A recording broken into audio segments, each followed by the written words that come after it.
Empire.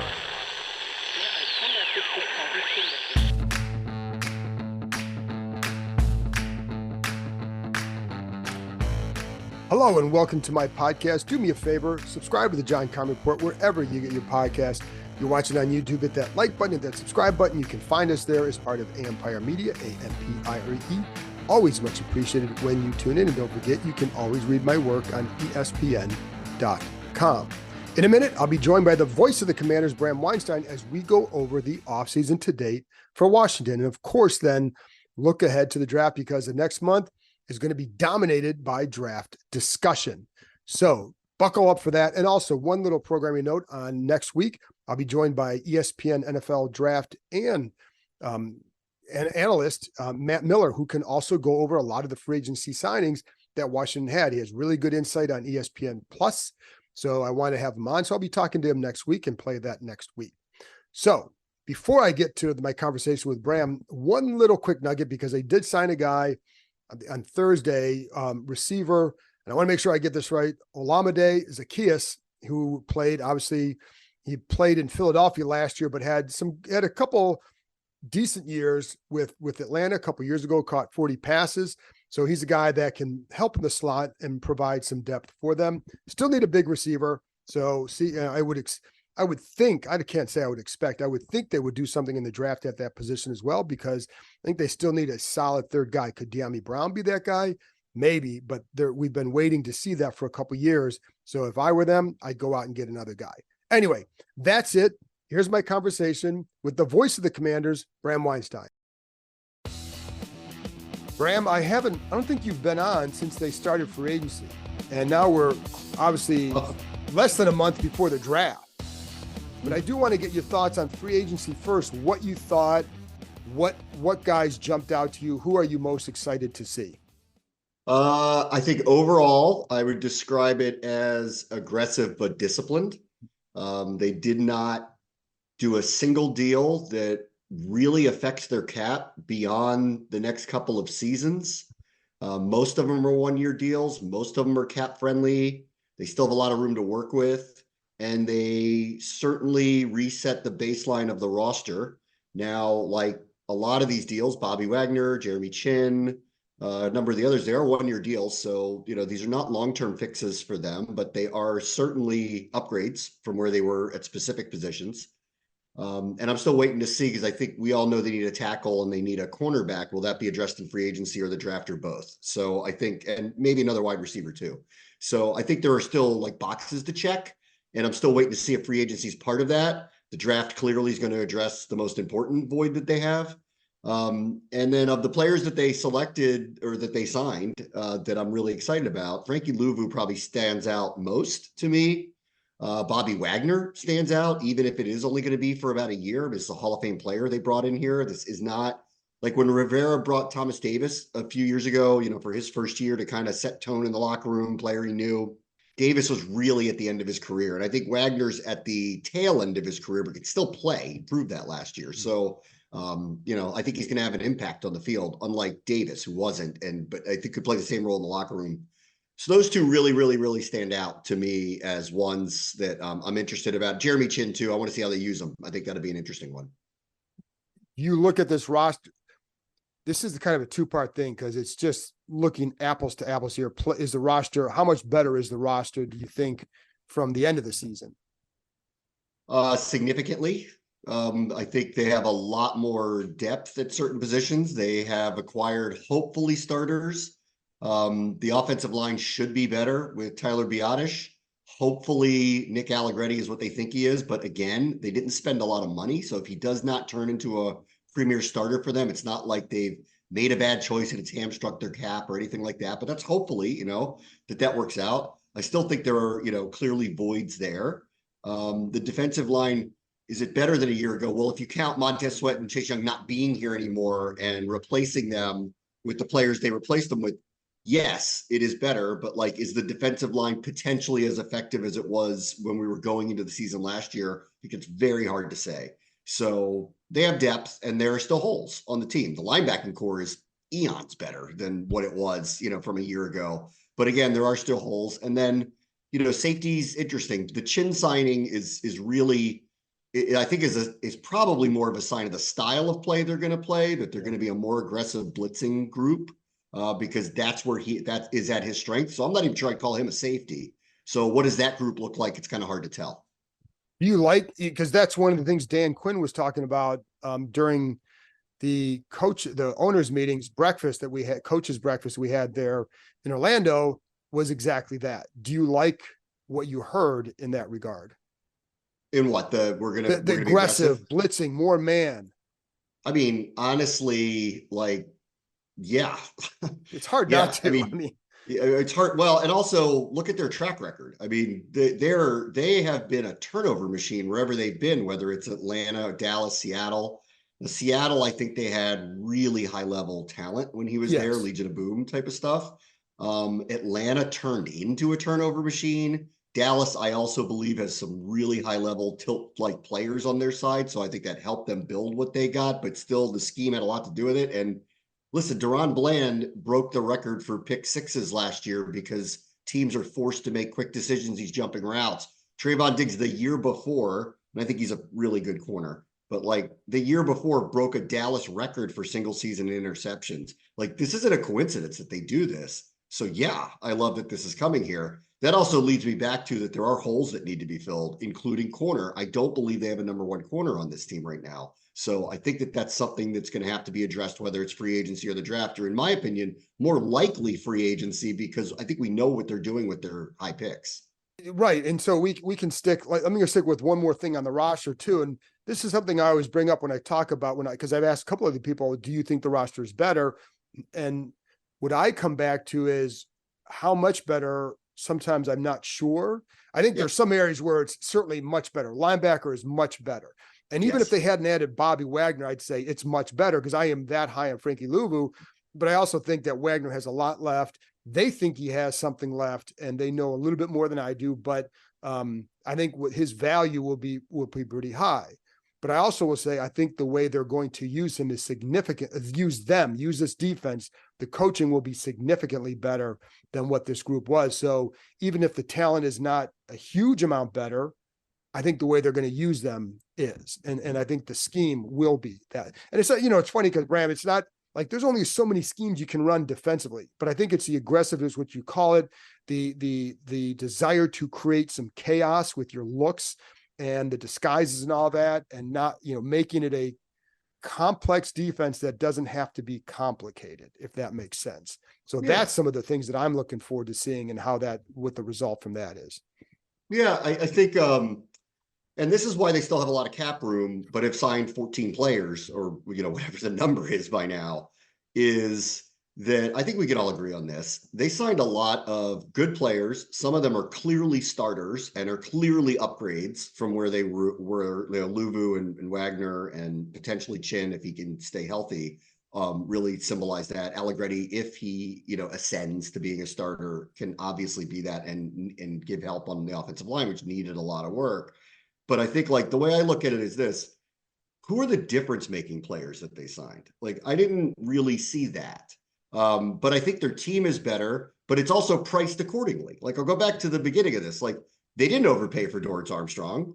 They didn't overpay for Wagner or Chin or Louvu, in my opinion, who I think is the most probably ready to be a difference-making type. I'm with you. I'm very excited about him of all the players that they got. I think he could be a difference-making player for them. But everybody else, just go look at the list of the players that they signed, the price point, the length of the deals, they can get out of them if they have to. I guess Eckler would fall into the category that he could be a difference-making player for them if he looks like the guy that he was a couple of years ago, pre the injury from a year ago. But even in his case, it's a low risk, high reward type of deal. If he doesn't turn out to be Austin Eckler of 2020 or 2021, they can get out of it after a year, or they do have a cheap, alternative running back for 2 years. Like it's not a bad deal. So all of these deals are priced accordingly, and they all show you that they didn't take a big swing for anybody. And therefore they are trying to collectively, I think, baseline this group again, put together a better roster, which I think in the end they do have right now than where they were a couple of months ago. There were a lot of boxes to check. I think it's very telling about what they thought about the the roster and the players that were not under contract, because not many of them are back, or the ones that are backups.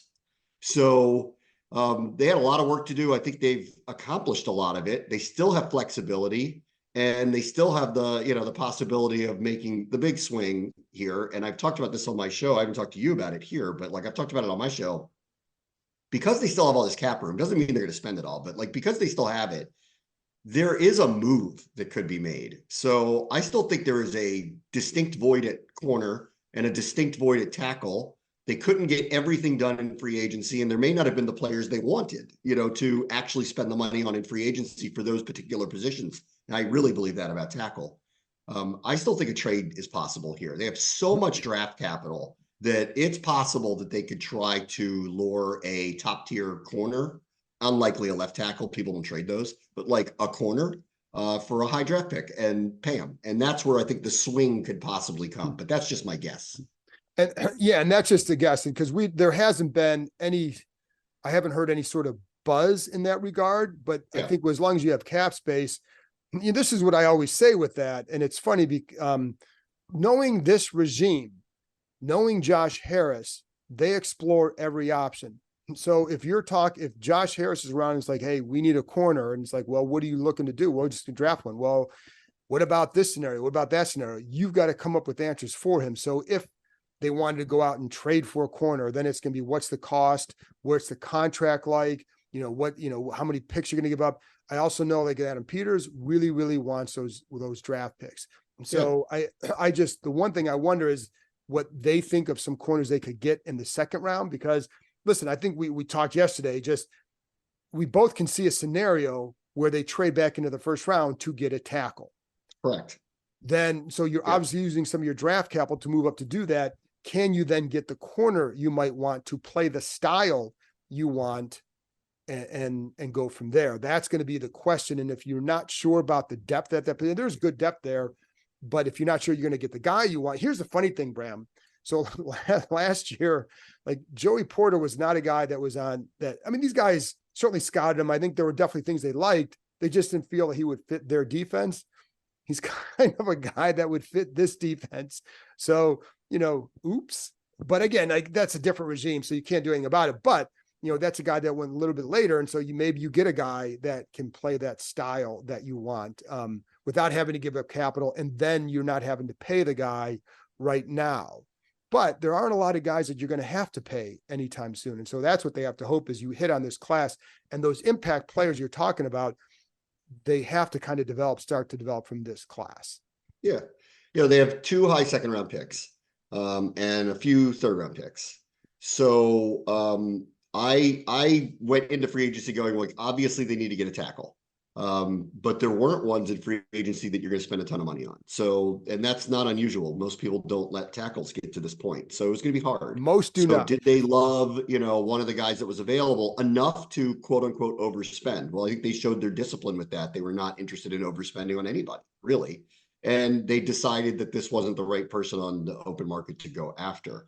And there were others like Tyron Smith who were older, bridge players, get 1 year. They didn't do that either yet. Now they still could do this at a later date, but it just reads to me like it's going to be addressed in the draft, and probably not obviously with the number 2 overall pick, but with all that draft capital and a very deep pool of first round worthy tackles coming into the draft, I think they surmised we're going to get one way or the other. Whether we get lucky and one of the guys we really target and like is going to literally fall into our lap with that first, second round pick, or if we have to, which I kind of believe might be the case, they package up a couple of picks to move back into the first round and get a tackle. Because just go read the board right now. I mean, 4 quarterbacks are going in the top 5. At least 2 or 3 receivers are going in the top 10. We have like at least 2 tackles are going into the top 10. We haven't even gotten to best defensive players on the board yet. There's going to be a lot of guys in the probably 12 to 20 range that are going to be very interesting to them at that position. So do they make a move to go get one, or do they just hold off and say, I think we're going to get our guy early in the second round? We'll just have to see how it plays out, but they have to get a tackle. Like I don't really see any other way. And if for some reason it doesn't pan out through the draft, I believe they'll sign a veteran to try to bridge it for a year. You okay with left tackle, rookie quarterback? I think I kind of have to be. Yeah, I don't really. I think you kind of have to be. I think we've seen with Cornelius Lucas, because they re-signed him, that he's very valuable as a swing tackle. I just don't think he's a 17-game player tackle. So, if that is kind of like a bridge for a couple of weeks, or a few weeks that leads to it, or he's kind of waiting in the wings just in case the rookie needs a little bit more time, I think that's okay with me. But I've been kind of, the way free agency's played out, I don't know, you better get accustomed to it because it appears like that's the way it's going. Sure. And so you're not buying when Adam Peters says they'd be okay with Lucas or Trent Scott at left tackle? No, I'm not. I'm buying most of what they're selling. That one, I think, is one that I don't believe. But you know what? Like, go ahead. Try to sell me on that one. All the other stuff, I'm trust me, I'm all in on buying. But that one was I don't believe that. And No. and I like Cornelius Lucas for the role he's in, and for people who wonder why not, like, just kind of read the league. Like, he's been a free agent a couple times after he's played some, more than a few games, and he keeps coming back here as a swing tackle. So if other teams saw him in that light, he would have been elsewhere, because I think That's right. he clearly would have wanted a chance to go somewhere to start, and he hasn't. So this is how the league views him. So that's why you have to get it. And I think people understand this, that you're going to get a left tackle that's got to come and play. Then you can do things to help a rookie left tackle just through scheme, whatever. And, sometimes they're going to have to produce. You'd be a high pick. You've got to play. You can't be babied along. So and that's why maybe you get a quarterback who can maybe make some guys miss and help the left tackle. So I also I think it was great that they got a veteran center. Yeah, it's huge. I mean, like, for all the things we're talking about on the edge, where clearly it's probably going to be young and inexperienced. I like that we have a veteran that knows what he's doing in the center position. Cosme's the one carryover I felt really good about. I think he's graded out really well. I mean, the eye test will tell you everything you need to know. On a team with probably where mobility is going to be utilized by the quarterback, whether it's Daniels or May for that matter. He's going to be, I think, a very, very good player in an offense like that. Like, he can move. He's a very athletic player. So I think he's going to like this. And then, on the other side with Allegretti, or the former Texans center that used to be a teammate of Biotish, I think they're hoping that they're going to fill the gap there, and they're hoping they got a hit on Allegretti. And I guess we'll find out in the summer and then into the preseason. Is he really starter worthy? Because I think he's probably in line to do it, but he didn't do it in Kansas City. And hopefully that's the case for him here. I think that's the one they're kind of just taking a leap of faith, spent a little bit of money. And if he doesn't become that, he'll be a backup, but he's not making so much money that you can't eat it on it. Right. And I know a lot of people are like, why, what about Andrew Wiley? And it's really hard to, first of all, to fill every single hole that you have in one offseason, period. Then it's also really hard to find that many more new starters again from outside the organization, because that's where all these guys are coming from, outside of Cosme, of course. So it may be that you have to live with Wiley for another year at right tackle. And then it looks that way. Yeah, it does look, because it's good. Like, I can't imagine you want to go in the draft saying, hey, we're going to get 2 tackles in the top 100 picks and then roll with. It's also going to be a different offense, John. Like, he may be better in it. Like, he's a veteran. Like, I'm not, I don't think he's terrible. Like, I don't, is he the best right tackle in the NFL? No, but like, in a different offense that maybe takes advantage more of his athletic skills, you never know. It might be better results with him over there. I'm more open-minded about him. It's clear as day they need a left tackle, but like, I'm more open-minded about, let's give it another year with Wiley and see how it goes over there. And the other part of it is, you don't want him dropping back to pass protect as many times as he did last year. And I don't think that's going to happen, short of them falling behind by 20 points in the first quarter of every game. The other part of it too, I'm with you. Biotish to me was a huge signing, and I think Allegretti too, because they're run blockers. And I think Biotish being able to call protection and all that is a huge help to a rookie quarterback. I thought that was imperative. Trades, free agents, quarterbacks, and all kinds of adventures await the Commanders this offseason. Looking for an adventure of your own? The Adventure Park at Sandy Spring has you covered. The country's largest ropes course and zipline park, located in Montgomery County, Maryland, is now open. Named Best Amusement Park and Climbing Destination in the DMV 2 years in a row, the Adventure Park at Sandy Spring is perfect for birthdays, corporate outings, groups, and families. With challenges anywhere from beginner to expert, there is something for all skill levels. Anytime you're thinking about reaching new heights, make sure you know before you go. The Adventure Park at Sandy Spring is the only ACCT accredited park in Maryland or Virginia. Staying on the ground, give axe throwing a try. You can throw at traditional targets or play any number of interactive games. You can even upload your own image. So there you have it, folks. Climbing, ziplining, axes, food, and bonfires right in your backyard. Reserve your adventure today at www.theadventurepark.com/kind. That's www.theadventurepark.com/kind. Let's get to the quarterback now, because that's obviously going to be, try to stay away from it for about 20 minutes because, we've talked a lot about quarterbacks, but that is still the big decision. So we'll go back to what Adam Peters said about, hey, they'd be okay with Marcus Mariota starting for a year. You say? I think they're picking a quarterback at number 2. Like, I don't. Well, of course, but I mean, like, not having to have a guy come in right away and start. That was the point there. They're clearly picking a guy, but not having a guy come in and start because they'd be okay if the guy had to sit and play behind Mariota. What do you say? Okay, I mean, I'll trust their opinion on that. I would say here's the couple things I would say about that. In having, I game planned for, a couple of years ago when they played him when he was in Atlanta.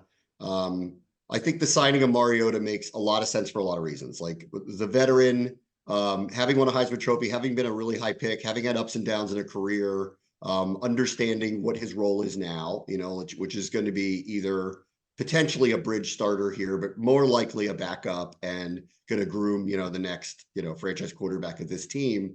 And the next franchise quarterback of this team is going to be a very high pick. So I like all of that from a hopefully mentorship / coaching direction. He is very good in executing plays that are designed for mobility of a quarterback, which includes fakes, zone reads, all that type of stuff. He's very, very good at executing, misdirection plays. Where I think, where he's been limited and where his career has been limited is downfield passing. And I think that's where it's problematic, and so it's hard to sit there and envision 17 weeks with him having seen years of his work. And especially the last couple of years where the passing game can be limited with him back there.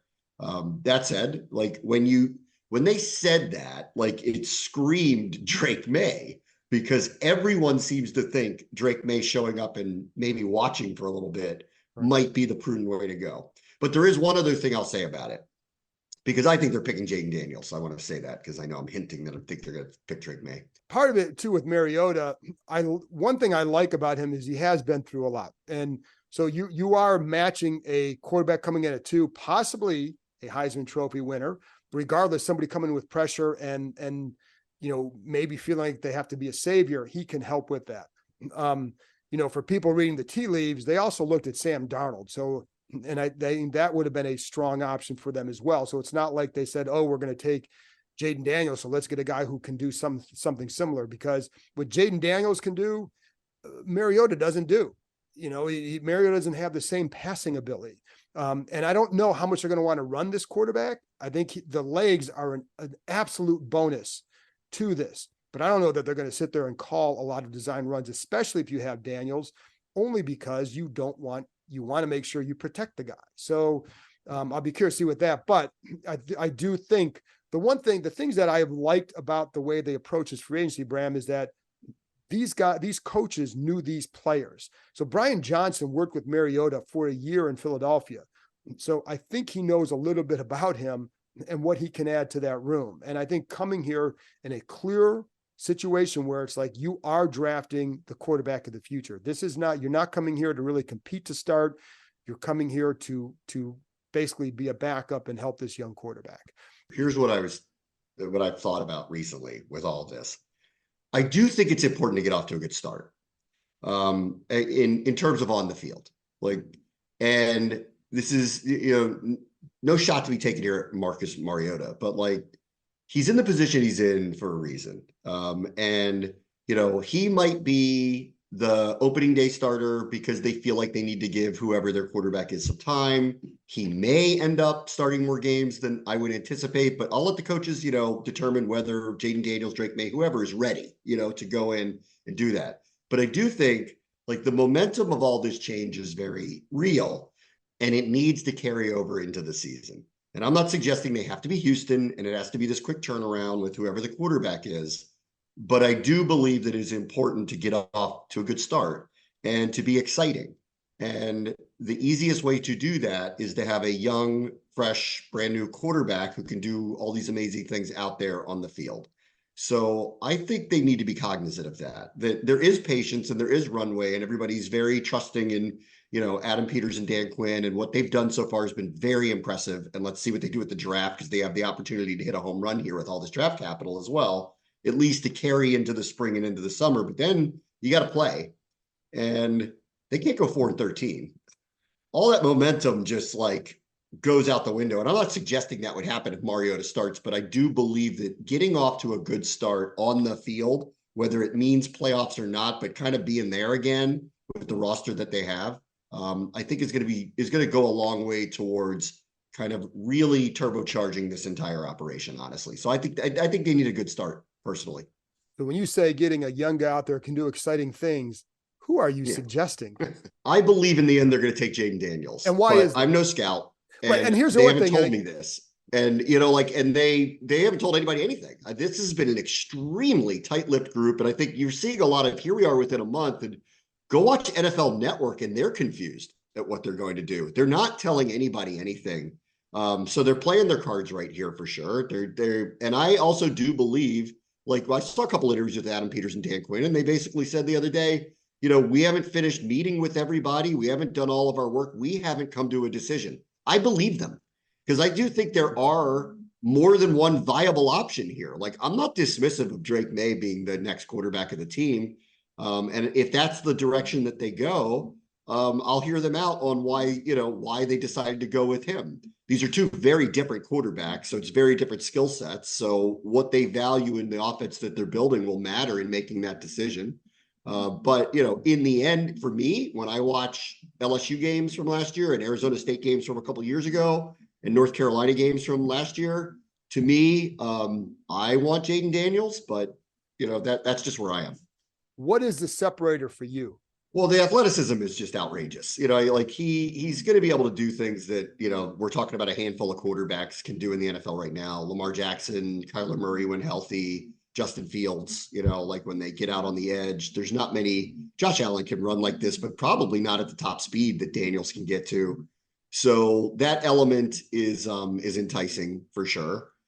This is probably for another day. If they do draft him, my concern with that would be, I don't want him to ever become too reliant on his legs. He still needs to play the position and needs to carry the team with his arm. This is something that Josh Allen got good at throughout his career.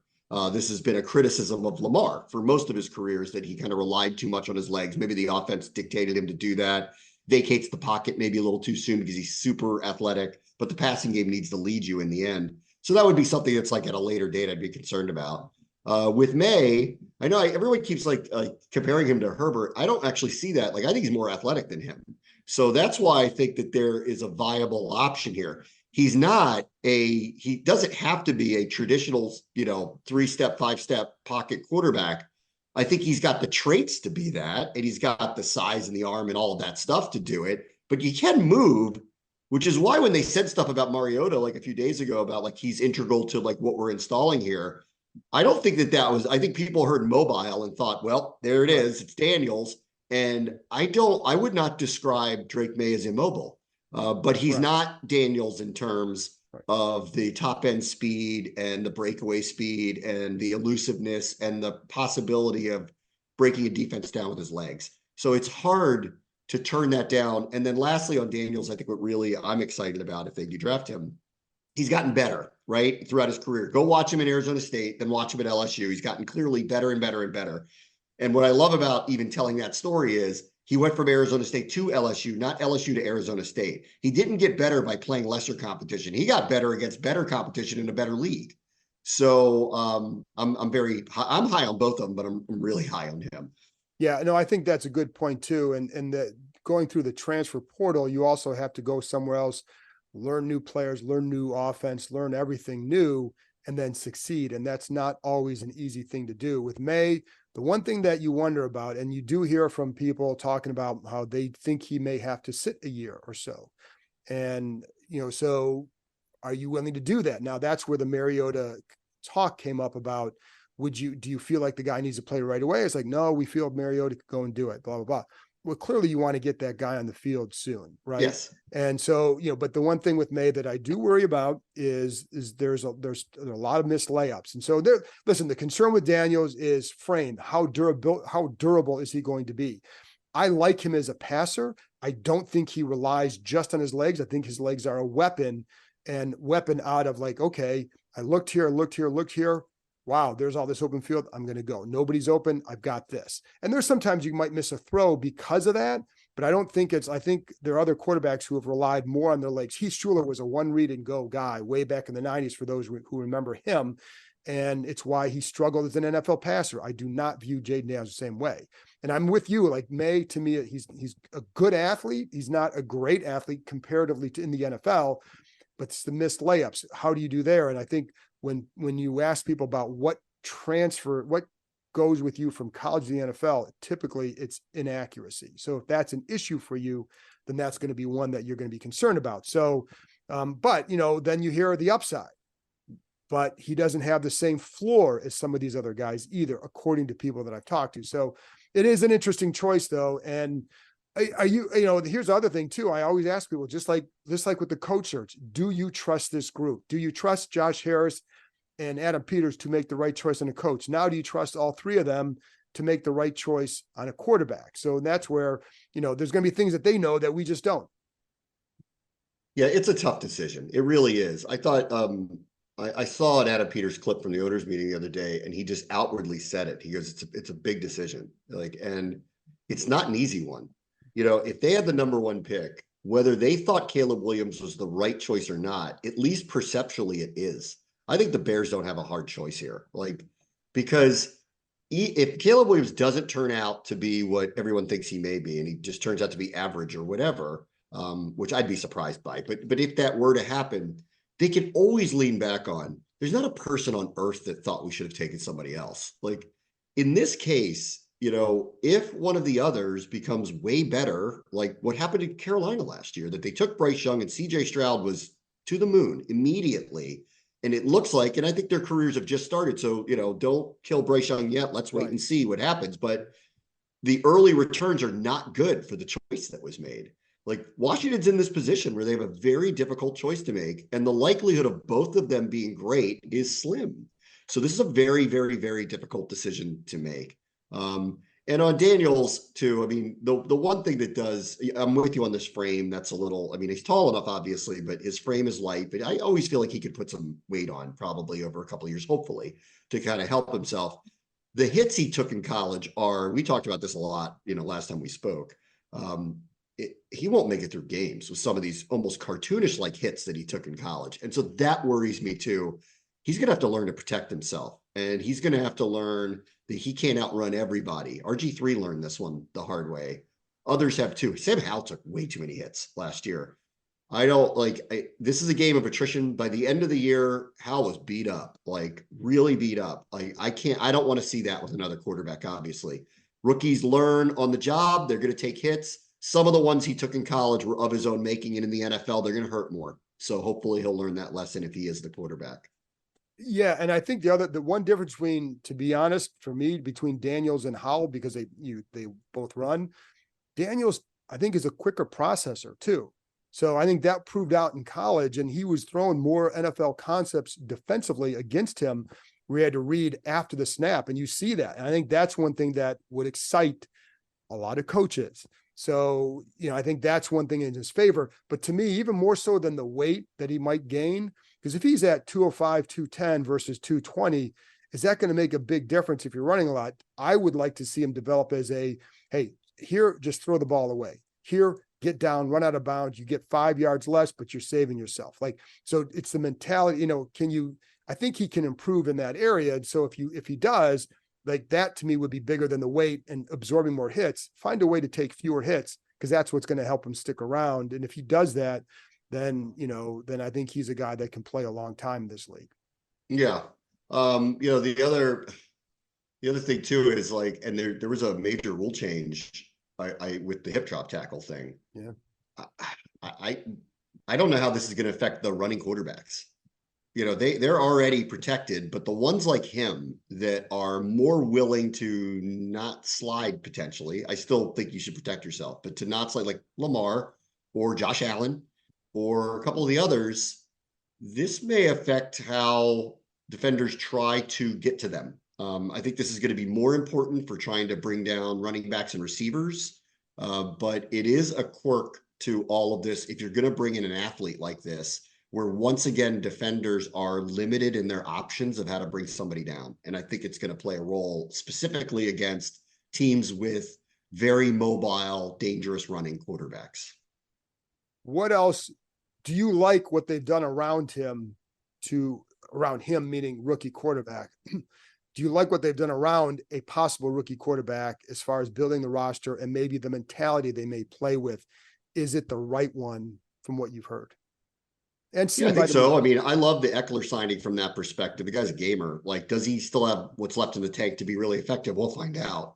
I love Brian Robinson. I'm glad they're talking about him. Like, I think that's a really good sign. Zach Ertz, veteran, great. Even if it's just a bridge for a year, veteran. Like, guy in the room is going to know the offense, can be a good veteran leader for them.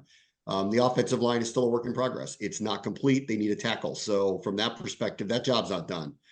Receiver's not done. I think we need a third receiver in here. So I don't know who that's going to be. There's one other minor thing, and this is just kind of because the kickoff rules changed. We need a kickoff returner, like a real one now. So they got to think about that here the rest of the offseason, whoever that's going to be. And then defensively, like I'm trusting in what I'm seeing that's being built out there. I do think they need a number one corner, but I do think that this team is going to be potentially way better, at least results wise, on that side of the ball, especially at the linebacker position with the way that they bolstered that. I mean, there's boxes to check for sure, but like I'm pretty bullish on Dan Quinn and his defense showing up here, yeah. The signings they brought in, and that it's going to be a difference in year one. And to what degree a difference, I don't know, but a difference in year one. It won't be like it was a year ago. I think that's where, I actually had a story on this in ESPN just on what they've done to bolster the philosophy and the moves to bolster or help a rookie quarterback. And listen, stressing the run game is a massive deal. I think Sam Howell had the most pass attempts in the NFL, and he was in the top 3 of pass attempts in the NFL in the first half. It wasn't just because they were falling behind. It was because of a bad philosophy that the way that you can help them develop is by getting them, dropping them back 45 times a game. And Brian Robinson had I think he had the 32nd fewest carries in the NFL. Like, that can't be the case this year. So I think, and then I think the defense, just how bad they were, did not help the rookie, did not help a young quarterback. So I think the philosophy plus some of these moves will help whoever comes in as a rookie quarterback. And you're right. Like, there's still left tackle, another receiver, all that stuff. You've got to get that fixed. But I think in one offseason, they've made it a better situation for a rookie quarterback. And anyway, let's end there, Bram, because we're going to run out of time. So thanks a lot for joining me, and we'll talk to you soon. That's it for this episode. Thanks to Bram for joining me, and thank you, as always, for tuning in. I'll be back with another episode on Tuesday. Talk to you next time.